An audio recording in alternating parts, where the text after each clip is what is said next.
Fala rapaziada, tá começando mais um tempo de jogo.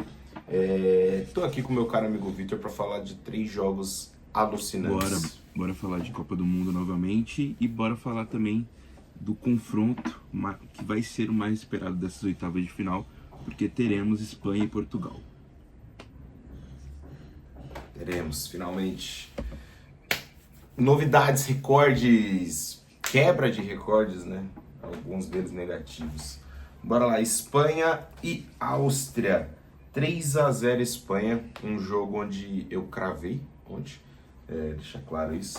E um jogo onde a Espanha precisava mostrar exatamente isso, tá, rapaziada? A Espanha não vinha bem, a realidade é essa, não vinha tão bem, mas como o próprio Lamine Yamal disse numa entrevista, o Mundial começa agora, tá, rapaziada?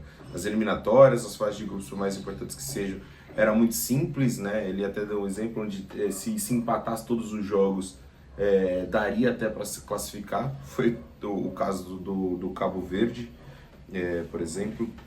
Então a Copa realmente começa agora. A Espanha precisava mostrar resultado e mostrou. Venceu o jogo.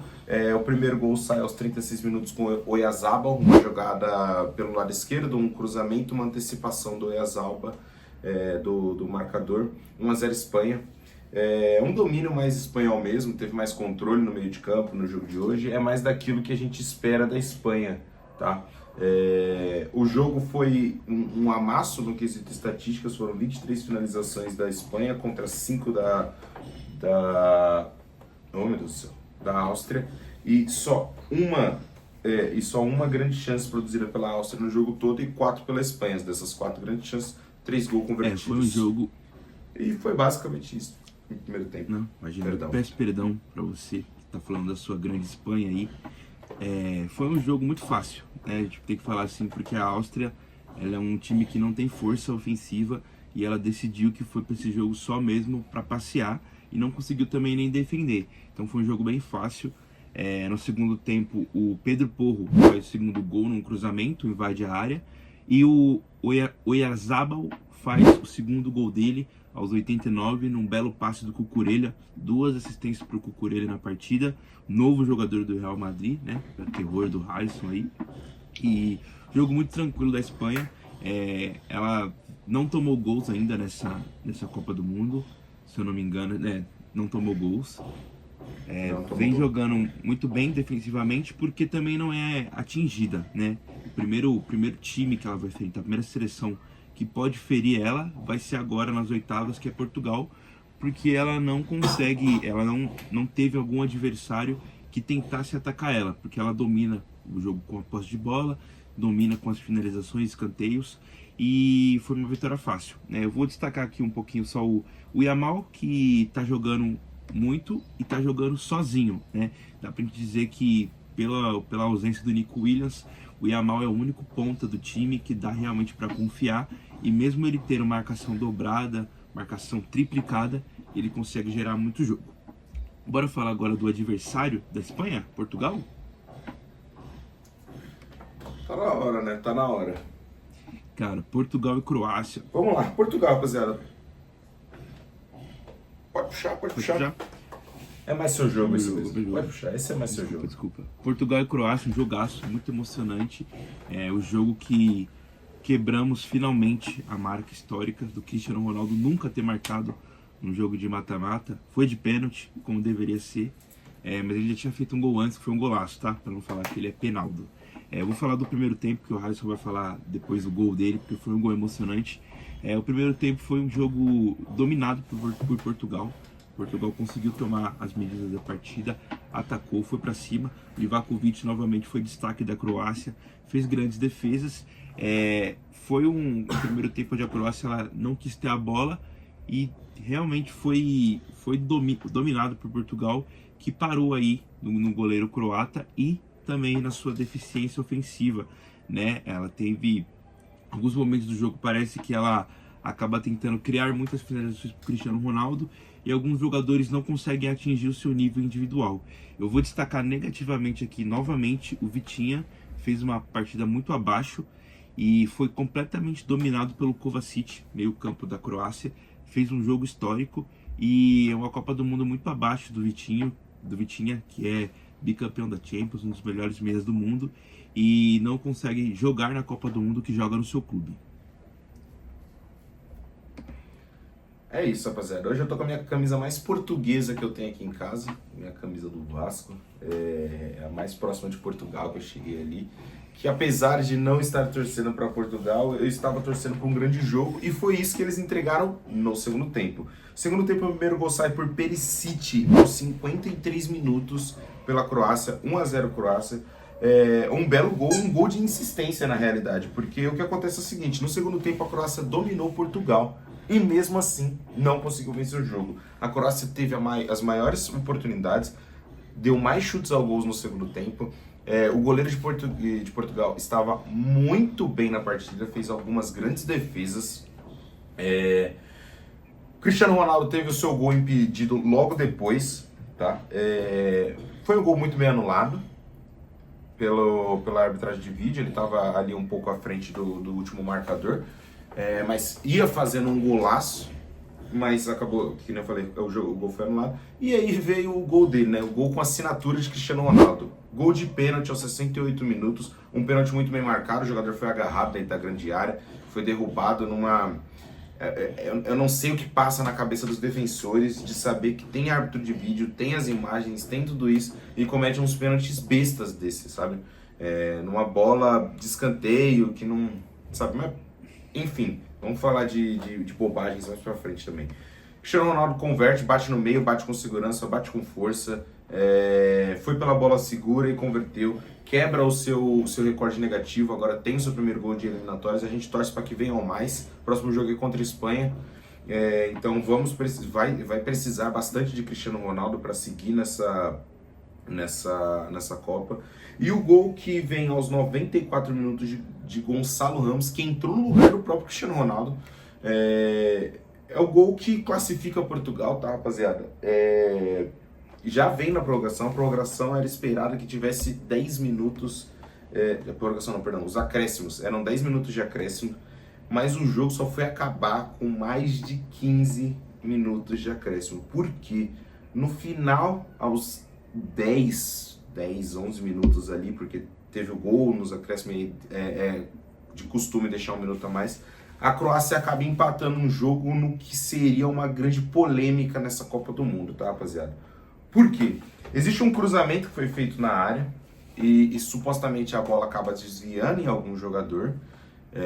As imagens mostram depois que desviou no jogador português e a bola sobra para um atacante croata que estava impedido.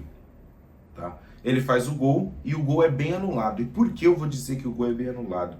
Porque por mais que a bola desvie num jogador português, não configura uma nova jogada. O jogador não teve a intenção de desviar a bola para trás para tentar recuar para o goleiro, ou teve um domínio para recuar a bola. Se a bola vem de um defensor, a gente entende que isso, o jogador em posição de impedimento não está impedido. Só que como é uma jogada de ataque e a bola desvia, isso não configura uma nova jogada. E por conta disso, eu acredito que o gol foi muito meio anulado. Muita gente falando que Portugal foi ajudado, foi auxiliado nessa partida, mas eu discordo quanto a esse ponto, tá? Eu acho que os dois gols que teve de impedimento, eles foram bem anulados.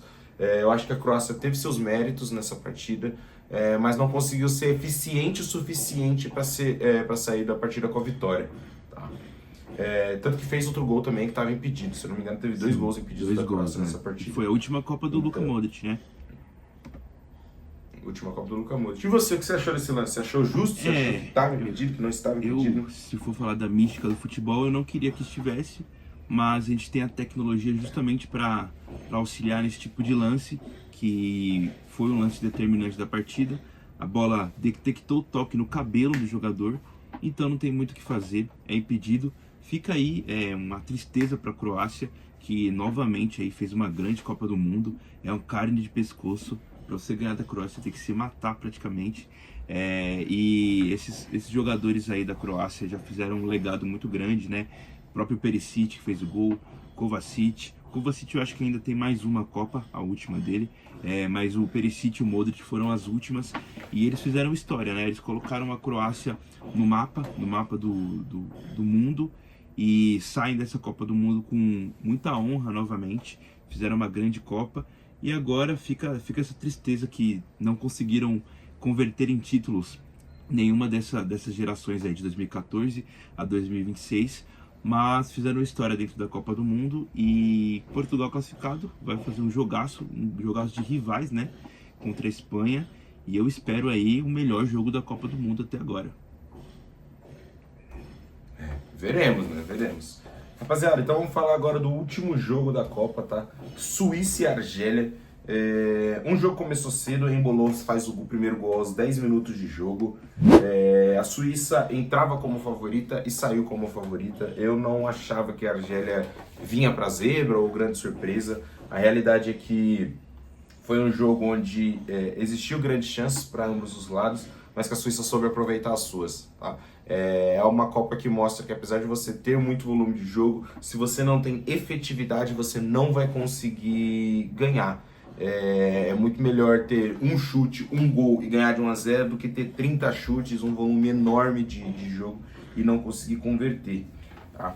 Então, no primeiro tempo acaba com a Suíça tendo uma grande chance, convertendo gol, 4 chutes ao gol. A Argélia até tem mais, tem 2 grandes chances no primeiro tempo e 5 chutes ao gol só no primeiro tempo também. Mas, que nem eu falei, não foi efetiva, não conseguiu criar o suficiente e sai do primeiro tempo perdendo de 1-0. Ela teve mais domínio até, teve o contra-ataque, até porque o gol saiu muito cedo. Mas é o que a gente fala, né? A Argélia ela pode ter muita qualidade ofensiva, mas ela não consegue converter isso em gols, então acaba valendo de nada, né? Toda essa qualidade do Mahrez, do próprio Aouar, que jogaram juntos pela primeira vez essa Copa como titulares. E foi isso o primeiro tempo. O segundo tempo já começa aos 46 com o Endoy fazendo 2-0, uma jogada que a Argélia sai tocando da área e erra. Um cruzamento, vem o Endoy e aproveita e faz o gol. Depois desse gol, não teve jogo mais. A Suíça ela é muito cascuda, ela é muito copeira também, em algumas maneiras. E ela conseguiu controlar o jogo com a Argélia tendo muito nervosismo, não conseguindo criar. Eu vou destacar nesse jogo, novamente, o melhor jovem jogador da Copa do Mundo, Manzambi. Manzambi ele tem 3 gols, tem 2 assistências, participou diretamente das 3 vitórias da Suíça na Copa do Mundo. Contra a Bósnia ele entrou e fez 2 gols, contra o Canadá fez 1 gol e agora, mais uma vez, contra a Argélia, deu uma assistência do primeiro gol numa jogada individual. É um jogador jovem da Copa, claro que a gente espera muito do Yamal aí, ainda tem muitos jogos pela frente, mas atualmente não tem nenhum jovem jogador jogando melhor que o Manzambi. E essa Suíça vem forte para essa próxima fase da Copa, vai enfrentar o vencedor de Colômbia e Gana. E sendo bem sincero, qualquer um que vier, se Gana vier, a Suíça é favorita, se Colômbia vier, eu acredito que seja um jogo 50-50, porque a Suíça ela é um grande time e ela tem experiência para jogar essa Copa do Mundo, né? Tem cara de que vai longe. Rapaziada, então foi isso dessa rodada, tá? Vamos falar agora dos jogos de hoje, os jogos que fecham os 16 avos de final. E já vamos também lançar os nossos palpites. O primeiro jogo começa às 15 horas, Austrália e Egito, rapaziada. Eu acho que Egito tá bem, tá encaminhado, apesar dos contra-ataques australianos serem muito fortes. Eu acho que é 1-0 Egito. Acho que vai ser 2-1 Egito aí. Vamos pra cima dos australianos. Perfeito. Às 19 horas tem o jogo esperado dessa rodada, Messi contra Vozinha. Vamos ver se o Vozinha tem capacidade de parar Lionel Messi e o esquadrão argentino da Escaloneta. Argentina e Cabo Verde. 4-0 Argentina. Acho que vai ser 0-0 e aí Cabo Verde classifica nos pênaltis com um milagre do Vozinha. Defendendo o pênalti do Messi. Dependendo do pênalti do Messi. Você vai ver. Perfeito. Perfeito, cravou. Às 22h30, para fechar a rodada, para o adversário da Suíça aqui nesse jogo, Colômbia e Gana. Rapaziada, sem muito mistério, tá? 2-0 Colômbia. Um jogo mais tranquilo para Colômbia. Gana vai estacionar um ônibus, como fez durante toda a Copa do Mundo. Mas eu acho que a Colômbia ela tem jogadores que podem quebrar essas linhas e eu acho que vai ser 2-1 Colômbia. Perfeito, então, rapaziada. É isso, então ficamos por aqui. Esse foi mais um tempo de jogo. Espero vocês aqui amanhã. Se vocês gostaram do vídeo, curte, compartilha, comenta. E vejo vocês amanhã.